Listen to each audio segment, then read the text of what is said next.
ZNS Total Sports is brought to you by 4th Terrace Diagnostic Center.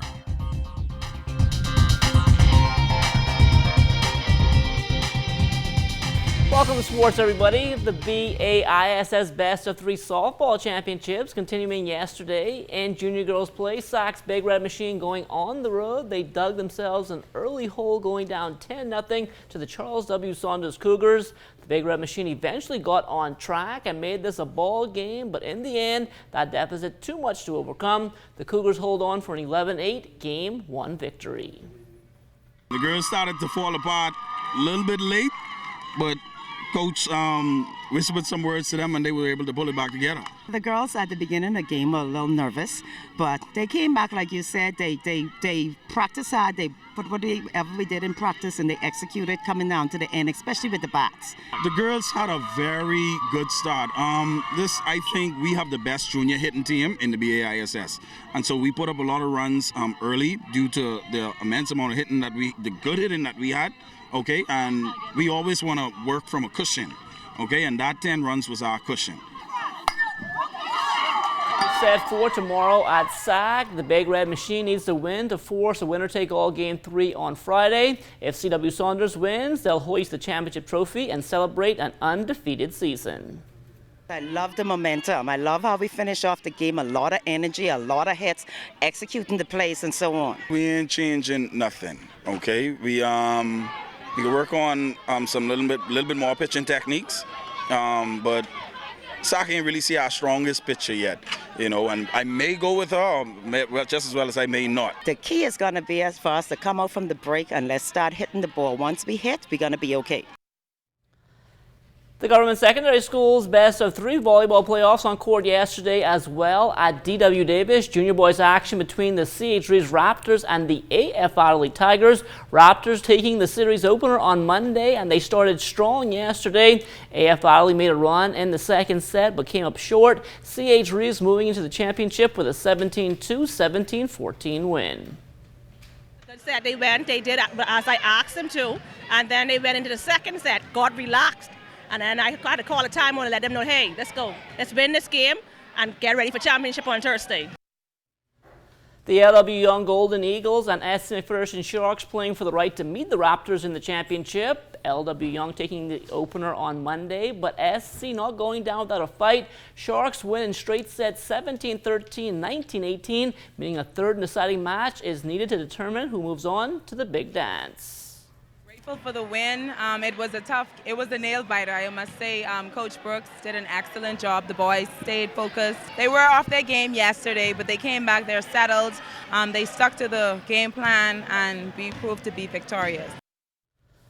The senior boys on the floor yesterday at the A.F. Adelaide Gym. The C.I. Gibson Rattlers and C.R. Walker Knights playing for the right to meet the GHS Magic in the championship. C.I. Gibson taking the opener on Monday, but the Knights dug deep to even the series, winning 19-11 and 19-16, meaning another decisive match would be needed to fill that final spot in the title series. On Bielitsa. From the NBA, Buddy Hield and the Sacramento Kings pulling off a 107-99 win against the Portland Trailblazers last night. Not one of Buddy's better shooting performances. 7 of 21 from the field, 2 for 11 from behind the three-point arc. He finished up with 20 points and 4 rebounds. Everybody believed in each other. You know, my teammates had my back when I wasn't making shots the first quarter. You know, and Belly started off well, you know.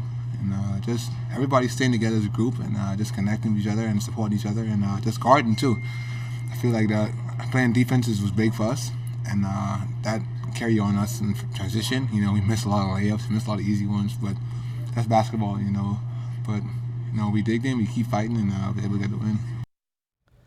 On to the college hardwood now. Rashad Davis, a double-double last night for the Texas Arlington Mavericks. He finished up with 14 points and 10 rebounds in an 80-73 loss to Nevada. The road not getting any easier. Next up for Davis and the Mavs now will be a trip to Eugene for a matchup with the 14th-ranked Oregon Ducks. Charles Bain and the Robert Morris Colonials in action last night as well. It was their home opener inside a new $45 million arena. Bain had 6 points, 2 assists, 2 rebounds and a block, but the Pitt Panthers spoiled the Colonials' big night, handing them a 71-57 loss. Robert Morris still in search of their first win of the season. They play again on Friday against Howard. The Ole Miss Rebels on the floor last night as well, beating Norfolk State 68-55. Sammy Hunter just 2 points in 15 minutes. Franco Miller was scoreless in limited playing time. Next up for Ole Miss now will be the Western Michigan Broncos on Friday. The Islands of the Bahamas showcase Division I men's college basketball tournament that is set to invade our shores next week. It may not feature the big names like the Battle for Atlantis, but these schools are still worth the price of admission. College basketball that has trouble getting those games against the Kentuckys and Dukes and North Carolinas of the world. These end up being the Cinderella teams in the NCAA tournament, just like Liberty was last year. So having Evansville step up and knock off Kentucky, #1 in the country, on its home court last night, shocks everybody. So to have an opportunity for the youth here on the island, for the folks that love basketball, which is a lot of this community, what a great chance to come out and watch top quality basketball and see it in a situation that's intimate. And for the local players, the kids that play the sport here, these are the type teams most of them will have a better opportunity to play for should they have desires to play college basketball in the U.S. someday. The tournament was originally scheduled to be held at the Kendall Isaacs Gym, but due to unforeseen circumstances as a result of Hurricane Dorian, play has now been moved to the Bahamas Convention Center. It's going to make it a lot more intimate, that's for sure, because you're looking at a ballroom setup versus a regular gym. And so what's been great is Bahamas just made an investment into the basketball space, bought its own courts, bought its own goals, bought its own support system to build out basketball in the facility. Actually had their first games back in August on a foreign tour with the University of Memphis. And so the opportunity for us to be able to move that from Kendall Isaacs here to Bahamas, we told our teams, they're like, can't wait. Just because of the convenience factor, stay and play model, it just all kind of comes together. So we're excited to see how that really translates to make it a great environment for college basketball.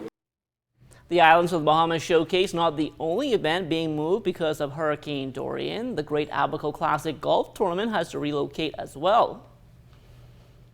With Marsh Harbor recovering, running the 2020 ABACO Classic wasn't just another marketing initiative for the Bahamas tourism, as well as an economic boost for the island, but a chance to use this event now as a tool for recovery of that once great island.